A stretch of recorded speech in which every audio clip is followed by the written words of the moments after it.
నమస్తే. Welcome to college TV. గత కొన్ని రోజుల క్రితమే పార్లమెంట్ ఎన్నికలకు సంబంధించి తెలంగాణలో పెద్ద ఎత్తున ఎన్నికలు జరిగినటువంటి విషయం అందరికీ తెలుసు. రిజల్ట్స్ కోసం అందరూ కూడా వేచి చూస్తా ఉన్నారు. అయితే ఈ క్రమంలోనే పట్టభద్రుల ఎమ్మెల్సీ సంబంధించినటువంటి ఎన్నిక కూడా రావడం జరిగింది. దీనిపైన కాలేజ్ టీవీ కూడా ఒక స్టాండ్ తీసుకోవడానికి చాలా సిద్ధమైంది వాస్తవంగా.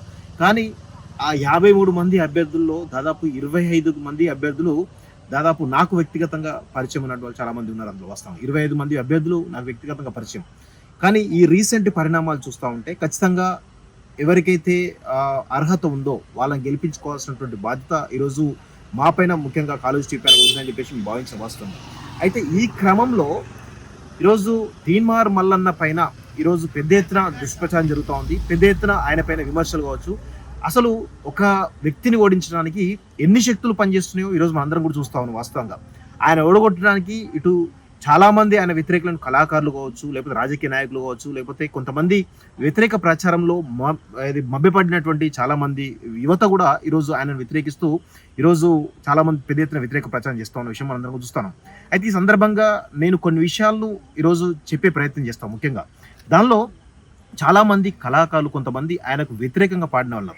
నేను ఒకటే అడుగుతాను, ఆ వ్యతిరేకంగా పాడినటువంటి వ్యక్తులు ఎవరైతే ఉన్నారో ఈరోజు మీకు నిజంగా చిత్తశుద్ధి ఉంటే ఆయన పైన చేస్తున్న దుష్ప్రచారం పైన మీ దగ్గర ఏమైనా ఆధారాలు ఉన్నాయా? ఒకటి. రెండోది, కొంతమంది యూట్యూబ్ ఛానల్ కావచ్చు, కొంతమంది వ్యక్తులు కావచ్చు ఆయన పైన దుష్ప్రచారం చేసే విధంగా ఆయన పైన ఆరోపణలు చేస్తూ ఉన్నారు. వాళ్ళకు కూడా నేను క్వశ్చన్ చేస్తాను. ఆ ఆరోపణలకు కనీసం ఇప్పటి వరకు ఆయన ఏదైతే క్యూన్యూస్ పెట్టి ఇప్పటి వరకు దాదాపు 5-6 సంవత్సరాలు దాటుతూ ఉంది. ఇప్పటి వరకు కూడా ఆనాడున్నటువంటి బీఆర్ఎస్ ప్రభుత్వం కానీ, లేదంటే ఆయనకు వ్యతిరేకించే వాళ్ళు ఎవరైనా కానీ ఆయన పైన ఆరోపణలను ఎవరైనా ఆధారాలతోటి, ఒక్క ఆధారంతో నిరూపించగలిగారా అనేది ఒక్కసారి మీరు అవలోకనం చేసుకోవాల్సిన అవసరం ఉంది వాస్తవంగా. అదేవిధంగా కొంతమంది యువత ఎవరైతే బీఆర్ఎస్ ప్రభుత్వంలో ఈరోజు అన్ని కోల్పోయినటువంటి నిరుద్యోగ యువత, ఉద్యోగాల కోసం చూసినటువంటి చాలా మంది కూడా ఈరోజు ఆయన వ్యతిరేకిస్తూ ఉన్నారు. నేను వాళ్ళకి ఒకటే అడుగుతా ఉన్నాను. ఈరోజు ఈ 6 నెలల కాలంలో, గత 2 నెలలు మనం ఎలక్షన్స్లో ఈరోజు మనం కేటాయించిన 4 నెలల కాలంలో రేవంత్ రెడ్డి గతంలో ఏవైతే బీఆర్ఎస్ ప్రభుత్వం ఇక్కడ చేసినట్టు ఖజానా కాలేసిన దాంట్లో కావచ్చు, లేదంటే వివిధ సమస్యలు కావచ్చు, కాళేశ్వరం కానీ ఇంకా మిగతా ధరణి సమస్యలు కానీ ఏవి కూడా ఒక కొలిక్కొచ్చే ప్రయత్నంలో భాగంగా ఈ 6 నెలలు గడిచిపోయినాయి. వాస్తవంగా ఒక్కొక్క ఉద్యోగాలు వస్తూ ఉన్నారు. అదేవిధంగా ఉద్యోగ కల్పన అనేది ఖచ్చితంగా ఈ ప్రభుత్వం, కాంగ్రెస్ ప్రభుత్వం చేస్తున్నటువంటి ఒక నమ్మకం ఖచ్చితంగా ఉంది. చేయకపోతే ఖచ్చితంగా మాలాంటోళ్ళం ఖచ్చితంగా నిలబడతాం, కలబడతాం, కొట్లాడతాం. అంతేగాని ఈరోజు కేటీఆర్ అనేటువంటి ఒక వ్యక్తి చేస్తున్నటువంటి విమర్శలకు ఈరోజు లోబడి కావచ్చు, లేదంటే ఆయన ఈ విమర్శలను ఈరోజు ఆసరాగా తీసుకొని ఎవరు కూడా మభ్యపడద్దు అని చెప్పేసి కూడా ఈరోజు క్లియర్గా కాలేజ్ టీ పక్షాన్ని మేము కోరుతా ఉన్నాం. అదేవిధంగా జియో 46 బాధితుల విషయానికి వచ్చినట్లయితే జియో 46 బాధితులకు సంబంధించినటువంటి దానిలో న్యాయం జరగాల్సిన అవసరం ఎంతైనా ఉంది. వాళ్ళకి ఖచ్చితంగా వాళ్ళ కోసం అండగా నిలబడడానికి తీన్మార్ మల్లన్తో పాటు నేను కానీ ఇంకా మిగతా ఎవరైతే మీ అందరం కూడా మీకోసం ఎప్పుడైతే గతంలో ఎట్లయితే కొట్లాడినా ఇప్పుడు కూడా మీతో కొట్లాడి కలిసి నడవడానికి సిద్ధంగా ఉన్నాం. కానీ కేవలం తీన్మార్ మల్లన్ను ఓడగొడితేనే జియో 46 బాధితులకు సంబంధించినటువంటి సమస్య సాల్వ్ అవుతా అనుకుంటే మాత్రం చాలా పొరపాటు. ఇది గమనించాల్సిన అవసరం ఉంది వాస్తవంగా.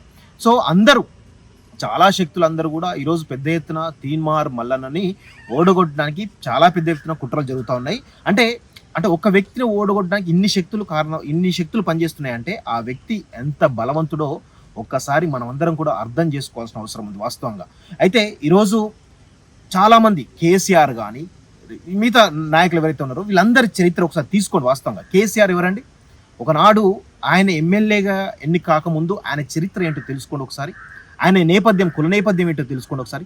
కేటీఆర్ ఈరోజు పాములు చీమలు పెట్టిన పుట్టలో పాములు దుర్లినట్టు ఈరోజు ఆ విషనాగు లాంటి కేటీఆర్ వచ్చి ఈరోజు తెలంగాణ ఉద్యమంలో నేను సైతం పాల్గొన్నానని చెప్పేసి ఈరోజు పెద్ద ఎత్తున ఈరోజు తెలంగాణ రాష్ట్రానికి నేనే మొత్తం సర్వం చేసిన అని చెప్పుకుంటున్నటువంటి కేటీఆర్ ఈరోజు ఏ విధంగా ప్రజల మధ్య పెట్టిన ఒకసారి చూసుకోవాలి. వాళ్ళ బ్యాక్గ్రౌండ్ చూడండి ఒకసారి.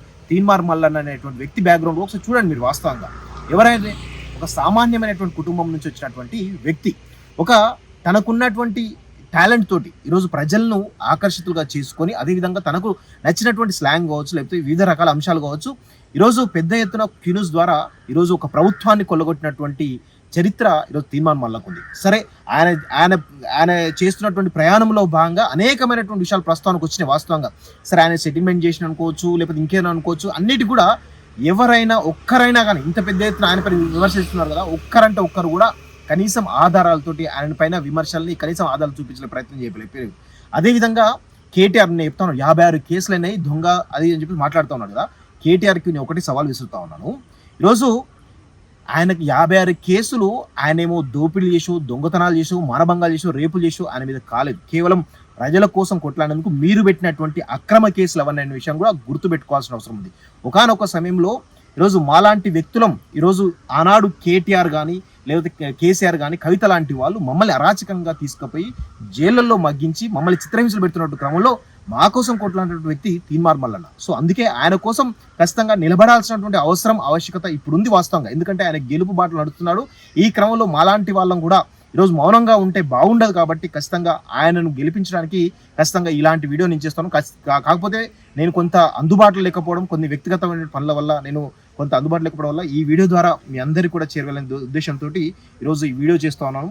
ఖచ్చితంగా పట్టభద్రులు ఎవరైతే ఉన్నారో తెలంగాణ వ్యాప్తంగా ముఖ్యంగా నల్గొండ, వరంగల్, ఖమ్మం సంబంధించిన పట్టభద్రులు ఎవరైతే ఉన్నారో ఒక్కసారి ఆలోచించాల్సినటువంటి అవసరం ఏర్పడింది.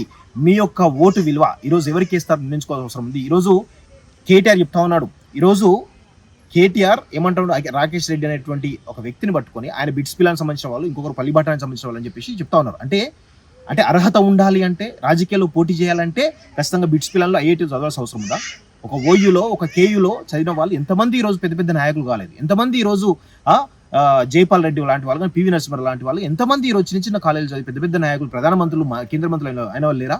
ఈరోజు బిట్స్ పిల్లలు చదువుతున్నావు లేకపోతే ఐఐటీలు చదువుతున్నావు, ఈరోజు వాళ్ళకి టాలెంట్ ఉన్నట్ట కాదు కదా. కానీ ఇలాంటి పరిస్థితుల్లో కేటీఆర్ లాంటి ఒక లుచ్చాకు నేను ఈ విధంగా చెప్పుతో కొట్టిన సమాధానం చెప్తా ఉన్నాను. దయచేసి నువ్వు ఇలాంటి చిల్లర మల్లర ప్రచారాలు ఆపకపోతే నిన్ను ఖచ్చితంగా రాజకీయంగా బొందబెట్టడానికి ఈరోజు తెలంగాణ సమాజం సిద్ధంగా ఉంది. మాలాంటి వాళ్ళం ఇంకా మిమ్మల్ని రాజకీయంగా బొందబెడితేనే తెలంగాణ రాష్ట్రానికి ఈరోజు బంగారు భవిష్యత్తు ఉంటాయని కొనలో మేము ఆలోచిస్తా ఉన్నాం. మళ్ళీ ఒక్కసారి కనుక బీఆర్ఎస్ పార్టీనో లేకపోతే ఇంకొక పార్టీనో కనుక గెలిపించుకునేటువంటి పరిస్థితి వస్తే కనుక ఖచ్చితంగా మల్లన్న లాంటి వాళ్ళు ఈరోజు గత 5-6 సంవత్సరాలుగా ఈరోజు ప్రజాక్షేత్రంలో కొట్లాడుతూ ఉన్నారు. మరి నెక్స్ట్ లెవెల్కి వెళ్ళాలంటే ఖచ్చితంగా చట్టసభల్లో వాళ్ళ ప్రాతినిధ్యం, ప్రశ్నించే గొంతుకుల ప్రాతినిధ్యం ఉండాల్సిందే. మల్లన్నను సరే కాంగ్రెస్ పార్టీ నుంచి పోటీ చేసినప్పుడు కూడా ఆయనను పార్టీలకు అతీతంగా మనందరం కూడా చూడాల్సినటువంటి అవసరం ఉంది వాస్తవంగా.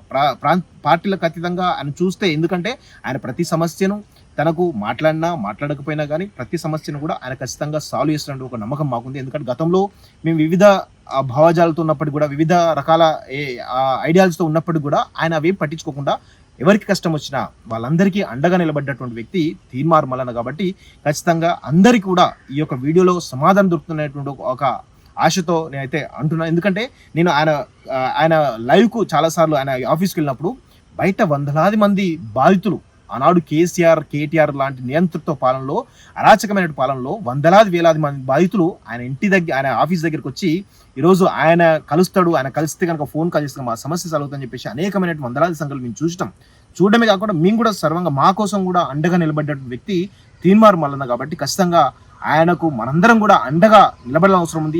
ఈరోజు కొంతమంది కేటీఆర్ సంబంధించినటువంటి వాళ్ళు ఎవరైతే ఉన్నారో ఇలాంటి దుర్మార్గులు చేస్తున్నటువంటి దుష్ప్రచారాలకు లోబడి ఈరోజు యువత మొత్తం కూడా దయచేసి పక్కదారి పట్టొద్దు అని చెప్పేసి కూడా ఈరోజు కాలేజ్ టీవీ తరఫున నేను సవినంగా కోరుతూ, మరొకసారి కేసీఆర్ నియంత పాలన రాకుండా ఉండాలంటే ఖచ్చితంగా తీన్మార్ మల్లన్న లాంటి ఒక గొంతుక మనకు అవసరం. కాబట్టి దయచేసి ఆయనకు ఓటేయాలని చెప్పేసి కూడా కాలేజ్ టీవీ తరఫున, ముఖ్యంగా దాసరి శ్రీనివాస్ కాలేజ్ టీవీ చైర్మన్గా దాసరి శ్రీనివాస్ తరఫున మీ అందరికీ కూడా కోరుతా ఉన్నాను. Thank you very much. చూస్తున్నానండి కాలేజ్ టీవీ.